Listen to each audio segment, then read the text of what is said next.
हाँ तो नमस्कार जी, क्रैश कोर्स के तीसरे वीडियो पे आप लोगों को स्वागत है। जैसे कि मेरे प्यारे चलो जान ही चुका हूँ कि दो वीडियो आप लोगों को मिल चुका है, यह तीसरा वीडियो मिलने वाला है। तीसरा वीडियो मैं आप लोग को हिस्ट्री का 3 चैप्टर को खलास करने वाला हूँ, यानी आप लोग को 3 चैप्टर का ऑब्जेक्टिव क्वेश्चन मिलेगा इस वीडियो में। क्योंकि आप लोग पूछे क्रैश कोर्स क्या होता है, मेरे प्यारे क्रैश कोर्स रिविजन के तौर पर आता है। जैसे कि आप लोग को कम समय में ज़्यादा लाभ, कम समय ज़्यादा बेनिफिट मिलेगा, वही रिविजन है मेरे आप लोग को इस टाइम में। क्योंकि आप लोग 10 मंथ से आप लोग पढ़ते आ रहे हो, सिर्फ ऑब्जेक्टिव का रिवीजन कराना है, इसलिए मैं हिस्ट्री का 3 चैप्टर को लेकर आया हूँ और 3 चैप्टर का ऑब्जेक्टिव क्वेश्चन इस वीडियो में कराऊंगा। तो वीडियो को पूरा वॉच कर लीजिए, और 2 वीडियो आप लोग नहीं देखे होंगे तो जाकर हिंदी और संस्कृत का देख लीजिएगा, मेरे चैनल पर पड़ा हुआ है। तीसरा वीडियो होने जो हिस्ट्री का 3 चैप्टर को खलास करने वाला हूँ। चलिए चलते हैं। देखिए यहाँ पे आप लोग को फर्स्ट नंबर क्वेश्चन में, इटली तथा जर्मनी के वर्तमान में किस महादेश के अंतर्गत आते हैं? इटली तथा जर्मनी वर्तमान के किस महादेश के अंदर आता है? तो इसका यूरोप, ऑप्शन सी इसका करेक्ट आंसर हो जाएगा। चलिए दूसरा नंबर क्वेश्चन पे बढ़ते हैं। फ्रांस में किस शासन वंश के पुनर्स्थापना वियना कांग्रेस द्वारा की गई थी? तो बुर्बो वंश के यहाँ पर सी इसका करेक्ट आंसर हो जाएगा। मेजनी का संबंध किस संगठन से था? तो मेजनी का संबंध कार्बोनरी संगठन से था। ऑप्शन है बी इसका करेक्ट आंसर हो जाएगा। चलिए चौथा नंबर क्वेश्चन है बढ़ते हैं। इटली एवं जर्मनी के एकीकरण के विरुद्ध निम्न में से कौन था? इटली एवं जर्मनी के एकीकरण के विरुद्ध में निम्न में से कौन था? तो इसका ऑस्ट्रिया हो जाएगा। ऑप्शन सी इसका करेक्ट आंसर हो जाएगा। चलिए पांचवा नंबर क्वेश्चन बढ़ते हैं। काउंट काबूर को विक्टर एमुनियल को किस पद पर नियुक्त किया था? तो मेरा प्रधानमंत्री के पद पर नियुक्त किया था विक्टर इमैनुअल को। चलिए ऑप्शन सी इसका आंसर करेक्ट। चलिए नेक्स्ट नंबर क्वेश्चन पे बढ़ते हैं। चलिए छठा नंबर क्वेश्चन पे, गैरिबाल्डी पेशे क्या? तो गैरिबाल्डी पेशे से एक नाविक था। ऑप्शन नंबर डी इसका करेक्ट आंसर हो जाएगा। मेरे प्यारे बच्चों आप लोग को सातवां नंबर क्वेश्चन पर, जर्मन राइन राज्य का निर्माण किसने किया था? तो इसका हो जाएगा आप लोग को इसका 7 नंबर का आप लोग को ऑप्शन नंबर बी, यानी आप लोगों को नेपोलियन बोनापार्ट ने जर्मन राइन के निर्माण किए थे। चलिए आठवां नंबर क्वेश्चन बढ़ते हैं। जालबेरिन किस संस्था थी? जालबेरिन कैसी संस्था थी? जालबेरिन व्यापारियों की संस्था थी। और ऑप्शन नंबर बी इसका करेक्ट आंसर हो जाएगा। चलिए 9वां नंबर क्वेश्चन पे बढ़ते हैं। रक्त एवं लौह की नीति का अवलंबन किसने किया? रक्त एवं लौह की नीति का अवलंबन किसने किया? तो बिस्मार्क ने रक्त एवं अवलंबन नीति का लौह का नीति का अवलंबन किया था। ऑप्शन सी इसका करेक्ट आंसर हो जाएगा। चलिए फ्रैंकफर्ट की संधि कब हुई थी? तो फ्रैंकफर्ट की संधि आप लोगों को ऑप्शन में इसका डी आंसर हो जाएगा। 1871 ईस्वी में फ्रैंकफर्ट की संधि हुई थी। चलिए आगे बढ़ते हैं आप लोगों को 11 नंबर क्वेश्चन पे। यूरोपवासियों के लिए किस देश का साहित्य एवं ज्ञान विज्ञान प्रेरणा स्रोत रहा? तो इसका यूनान। ऑप्शन बी इसका करेक्ट आंसर हो जाएगा। 12 नंबर क्वेश्चन पे बढ़ते हैं। नेपल्स की क्रांति कब हुई? तो नेपल्स की क्रांति 1821 ईस्वी में नेपल्स की क्रांति हुई। ऑप्शन बी इसका राइट आंसर हो जाएगा। चलिए 13 नंबर क्वेश्चन पर बढ़ते हैं। चार्ट ईस्ट आंदोलन कहाँ हुआ? तो चार्ट ईस्ट आंदोलन इंग्लैंड में हुआ था। ऑप्शन डी इसका राइट आंसर हो जाएगा। आप लोग को यह क्वेश्चन आप लोग को बना ही चुके हैं, ये भी क्वेश्चन पॉइंट ऑफ आप लोग को बोर्ड एग्जाम के पॉइंट ऑफ से। चलिए 14 नंबर क्वेश्चन बढ़ते हैं। यूनान को एक स्वतंत्र राष्ट्र घोषित किया गया। यूनान को एक स्वतंत्र राष्ट्र घोषित किया गया तो 1832 ईस्वी में यूनान को एक स्वतंत्र राष्ट्र घोषित किया गया। अब 1832 यानी ऑप्शन बी इसका राइट आंसर हो जाएगा। ऐतिहासिक द्वंद्ववाद की व्याख्या किसने की? तो हीगल ने। ऑप्शन ए इसका करेक्ट आंसर हो जाएगा। हीगल ने ऐतिहासिक द्वंद्ववाद की व्याख्या की थी। चलिए 16 नंबर क्वेश्चन में बढ़ते हैं। एड्रियानोपुल की संधि कब हुई? तो 1829 ईस्वी में एड्रियानोपुल की संधि हुई थी। राइट आंसर ऑप्शन बी इसका राइट आंसर हो जाएगा। एड्रियानोपुल की संधि किन 2 देशों के बीच हुई थी? एड्रियानोपुल की संधि तुर्की और रूस के बीच हुई थी। ऑप्शन ए इसका करेक्ट आंसर हो जाएगा। सेडान का युद्ध किनके बीच हुआ? सेडान का युद्ध किनके बीच हुआ? तो सेडान का युद्ध फ्रांस और प्रसा के बीच सेडान की युद्ध हुआ था। ऑप्शन नंबर सी इसका राइट आंसर हो जाएगा। चलिए 19 नंबर क्वेश्चन बढ़ते हैं। किस देश का हंगरी पर पूर्ण आधिपत्य था? तो ऑस्ट्रिया का हंगरी पर आधिपत्य था। ऑप्शन बी इसका राइट आंसर हो जाएगा। पोलैंड के विद्रोह को किसने कुचल दिया? तो पोलैंड के विद्रोह को रूस ने कुचल दिया। ऑप्शन ए इसका राइट आंसर हो जाएगा। सन 1870 में फ्रांस और प्रसा के बीच युद्ध कहाँ हुआ? तो सेडॉन में। ऑप्शन ए इसका राइट आंसर हो जाएगा। चलिए 22 नंबर क्वेश्चन बढ़ते हैं। किस युद्ध के बाद जर्मन का एकीकरण पूरा हुआ था? किस युद्ध के बाद जर्मन का एकीकरण? मेरे प्यारे बच्चों यह क्वेश्चन आपको बोर्ड एग्जाम के पॉइंट ऑफ से बहुत VBI मार लीजिए इसको। तो इसका ऐसा ऑप्शन नंबर डी इसका राइट आंसर सेडान का युद्ध हो जाएगा। यंग यूरोप का संस्थापक कौन सा? तो यंग यूरोप का संस्थापक आप लोग को मेजनी थे। ऑप्शन नंबर ए इसका करेक्ट आंसर हो जाएगा। मेरे प्यारे बच्चों आप लोग देख लीजिए, यह आप लोग को आंसर है, या आप लोग को स्क्रीनशॉट ले लीजिए। आप लोग को मुझसे कोई भी गलती क्या त्रुटि हो गया होगा तो उसको माफ कीजिएगा, अपने से आंसर मार लीजिएगा। चलिए फिर आगे बढ़ते हैं। देखिए आप लोग 24 नंबर क्वेश्चन में यूरोप का मरीज किसे कहा गया? मेरे प्यारे बच्चों यह क्वेश्चन हर बार रिपीटेड करता है आप लोग को बोर्ड एग्जाम में। यूरोप का मरीज किसे कहा गया था? तो यूरोप का मरीज तुर्की होगा। ऑप्शन नंबर ए इसका करेक्ट आंसर। वियना कांग्रेस कब हुआ था? तो वियना कांग्रेस 1815 ईस्वी में वियना कांग्रेस हुआ था। ऑप्शन नंबर ए इसका राइट आंसर हो जाएगा। चलिए 26 नंबर क्वेश्चन पर जर्मनी के एकीकरण का प्रमुख वास्तुकार कौन था? तो बिस्मार्क जर्मनी के एकीकरण का प्रमुख वास्तुकार थे। ऑप्शन डी इसका राइट आंसर हो जाएगा।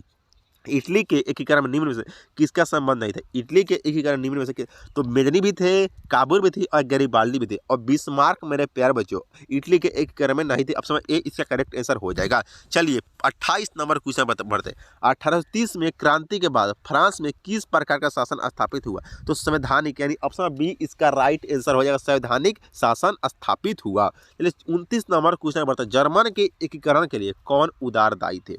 जर्मन के एकीकरण के लिए कौन उत्तरदायी थे? तो मेरे बिस्मार्क, ऑप्शन बी इसका करेक्ट आंसर हो जाएगा। चलिए 30 नंबर क्वेश्चन बढ़ता है। 1831 में कौन सी संधि हुई थी? 1831 में कौन सी संधि हुई थी? तो 1831 में फ्रैंकफर्ट की संधि हुई थी। ऑप्शन ए इसका करेक्ट आंसर हो जाएगा। इटली के एकीकरण में निम्न में से किसने योगदान दिया था? तो इटली के एकीकरण में इटली के एकीकरण में किसने योगदान दिया? इटली के एकीकरण में इनमें से कोई नहीं। इसका आंसर हो जाएगा 31 का आप लोग का आंसर हो जाएगा। चलिए फिर आगे बढ़ते हैं आप लोग को 32 नंबर पे। रॉबर्ट ओवन कहाँ के निवासी? तो रॉबर्ट ओवन ब्रिटेन के निवासी है। ब्रिटेन इनका घर था। ये ऑप्शन सी इसका राइट आंसर हो जाएगा। चलिए ये आप लोग को उम्मीद करता हूँ 32/32 सही किया, क्योंकि एक चैप्टर को आप लोग खलास कर चुके हैं आप लोग, क्योंकि आप लोग को बोर्ड एग्जाम में आगे जाना है, टॉप करना है, क्योंकि किसी को स्कूल टॉप करना है, किसी को वार्ड टॉप करना है, किसी को घर टॉप करना है और किसी को गाँव टॉप करना है। इसलिए आप लोग 32/32 सही किए हैं तो बहुत अच्छा बात है। और 32 से कुछ कम है तो आप लोग उस लिए आप लोग तंग नहीं हो, क्योंकि मेरे आप लोग अच्छा से अभी भी टाइम है आपका बोर्ड एग्जाम में। चलिए दूसरा नंबर क्वेश्चन बढ़ते हैं। चलिए समाजवाद एवं साम्यवाद, दूसरा नंबर चैप्टर का नाम है समाजवाद या साम्यवाद। रूस में कृषक दास प्रथा का अंत कब हुआ? तो एक नंबर का इसका आंसर 1861 ईस्वी में रूस में कृषक दास प्रथा का अंत हुआ था। तो ऑप्शन ए इसका राइट आंसर हो जाएगा। रूस के जार का अर्थ क्या होता है? रूस के जार का अर्थ रूस का सम्राट। ऑप्शन डी इसका करेक्ट आंसर हो जाएगा। कार्ल मार्क्स का जन्म कहाँ हुआ था? कार्ल मार्क्स का जन्म कहाँ हुआ? तो कार्ल मार्क्स का जन्म जर्मनी में। ऑप्शन बी इसका करेक्ट आंसर हो जाएगा। साम्यवादी शासन का पहला प्रयोग कहाँ हुआ? तो साम्यवादी शासन का पहला प्रयोग आप लोग को देख लीजिए, यहाँ पे दिया हुआ है, आप लोग देख लीजिएगा। अथवा विश्वविद्यालय का समाज देश का, तो मेरा इसका रूस हो जाएगा। ऑप्शन ए इसका करेक्ट आंसर हो जाएगा। निम्नांकित में कौन यूरोपियन समाजवादी नहीं थे? निम्नांकित में कौन यूरोपियन समाजवादी नहीं थे? तो इसमें आप लोग को जापान थे, चीन थे, क्यूबा थे, रूस नहीं थे। ऑप्शन ए इसका राइट आंसर हो जाएगा। चलिए 5वां नंबर क्वेश्चन में बढ़ते हैं। निम्नांकित में कौन यूरोपियन समाज नहीं थे? तो यह आप लोग को पूछे Karl Marx. War and peace किसकी रचना है? तो वार एंड, देखिए कितना बड़ा क्वेश्चन आप लोग को बोर्ड एग्जाम में, यानी यह क्वेश्चन रिपीटेड क्वेश्चन यह क्वेश्चन है। वार एंड पीस किसकी रचना है? तो वार एंड पीस टोल्स्टॉय की रचना। ऑप्शन बी इसका राइट आंसर हो जाएगा। चलिए आगे बढ़ते हैं 7वां नंबर क्वेश्चन पे। चलिए आप लोग बने रहिए वीडियो पे, लास्ट में बहुत अच्छा होने वाला है। बोल्शेविक क्रांति कब हुई? तो बोल्शेविक क्रांति नवंबर 1917 ईस्वी में बोल्शेविक क्रांति हुई थी। 8वां नंबर लाल सेना का गठन किसने किया? तो लाल सेना का गठन ट्रॉट्स्की ने किया था। ऑप्शन सी इसका करेक्ट आंसर हो जाएगा। लेनिन की मृत्यु कब हुई? तो लेनिन की मृत्यु 1924 ईस्वी में लेनिन की मृत्यु, यानी लेनिन अपने जीवन से चले गए 1924 ईस्वी में। चलिए 10वां नंबर क्वेश्चन में बढ़ते हैं। ब्रेस्ट लिटवस की संधि किन देशों के बीच हुई थी? ब्रेस्ट लिटवस की संधि रूस और जर्मनी के बीच। ऑप्शन डी इसका राइट आंसर हो जाएगा। रूस का पहला समाजवादी कौन था? रूस का पहला समाजवादी कौन था? तो प्लेखानेवा ने थे। ऑप्शन बी इसका राइट आंसर हो जाएगा। चलिए अब रासपुतिन कौन था? तो रासपुतिन भ्रष्ट पादरी था। ऑप्शन ए इसका राइट आंसर हो जाएगा। चलिए नई आर्थिक नीति कब लागू हुई? तो नई आर्थिक 1921 ईस्वी में नई आर्थिक नीति लागू हुई। चलिए ऑप्शन ए इसका राइट आंसर। दास कैपिटल की रचना किसने की? दास कैपिटल की रचना किसने की? तो कार्ल मार्क्स ने दास कैपिटल की रचना की। ऑप्शन डी इसका राइट आंसर हो जाएगा। रूस के सम्राट को क्या कहा जाता था? रूस के सम्राट को जार, यानी ऑप्शन बी इसका राइट आंसर हो जाएगा। मजदूर दिवस कब मनाया जाता है? मजदूर 1 मई को मजदूर दिवस में, यह आप लोग 7वां 8वां का बच्चा भी यह क्वेश्चन को आप लोग को टिक करके चल जाएगा, यानी आप लोग को सही करके चल जाएगा। यह बहुत इजी क्वेश्चन, यानी आप लोग को भी बोर्ड एग्जाम के पॉइंट ऑफ से बहुत VBI मार लीजिए इसको, 1 मई इसका आंसर हो जाएगा। चलिए 17 नंबर क्वेश्चन, अंतर्राष्ट्रीय महिला दिवस कब मनाते हैं? अंतर्राष्ट्रीय महिला दिवस आप लोग को 8 मार्च को, ऑप्शन डी इसका राइट आंसर हो जाएगा। चलिए आप लोग को मैं बताता हूँ, देख लेता हूँ 17 का डी, सॉरी बच्चों इस पर कुछ डाउट था, 17 के डी 17 अरे सही बच्चों। चलिए 18 नंबर क्वेश्चन बढ़ते हैं, समाजवादियों का बाइबिल किसे कहा? समाजवादियों का बाइबिल दास कैपिटल को कहा गया। ऑप्शन ए इसका राइट आंसर, कार्ल मार्क्स ने किसके साथ मिलकर कम्युनिस्ट घोषणा पत्र प्रकाशित किया था? तो इसका हो जाएगा दोस्तोवस्की, सॉरी बच्चों एंजेलस हो जाएगा। ऑप्शन सी इसका करेक्ट आंसर हो जाएगा। चलिए 20 नंबर क्वेश्चन बढ़ते हैं, जार निकोलस द्वितीय की पत्नी जरीना किस देश की राजकुमारी थी? तो वह ब्रिटेन की राजकुमारी थी। ऑप्शन सी इसका राइट आंसर, यानी राइट हो जाएगा इसका आंसर। साम्यवादी की घोषणा पत्र के लेखक कौन है? तो कार्ल मार्क्स एंगल्स, आपका ऑप्शन डी इसका राइट आंसर। मेरे प्यारे बच्चों, मैं उम्मीद करता हूँ आप लोग को 21/21 सही की, इसमें 5-6 और क्वेश्चन है, तब आप लोग आगे करके बोर्ड एग्जाम में टॉप कर सकते हो, टॉप 10 में आ सकते हो। ऐसे नहीं कुछ करने फल मिलता है, कर्म करने से ही फल मिलता है, इसलिए आप कर्म आप लोग नहीं पढ़िएगा तो आप लोग को टॉप कहाँ से कीजिएगा। चलिए फिर आगे बढ़ते हैं, देखिए आप लोग को कितना 3 और क्वेश्चन है, 4 कौन? निम्नलिखित में किसे साम्यवाद के संस्थापक के रूप में माना जाता था? तो इसका कार्ल मार्क्स, जो ऑप्शन डी इसका करेक्ट आंसर हो जाएगा। दास कैपिटल का प्रकाशन किस वर्ष हुआ था? दास कैपिटल का प्रकाशन किस वर्ष हुआ था? तो दास कैपिटल का प्रकाशन 1867 ईस्वी में हुआ था। रूस की बोल्शेविक क्रांति ने नेतृत्व किसने किया? तो लेनिन। ऑप्शन सी इसका राइट आंसर हो जाएगा।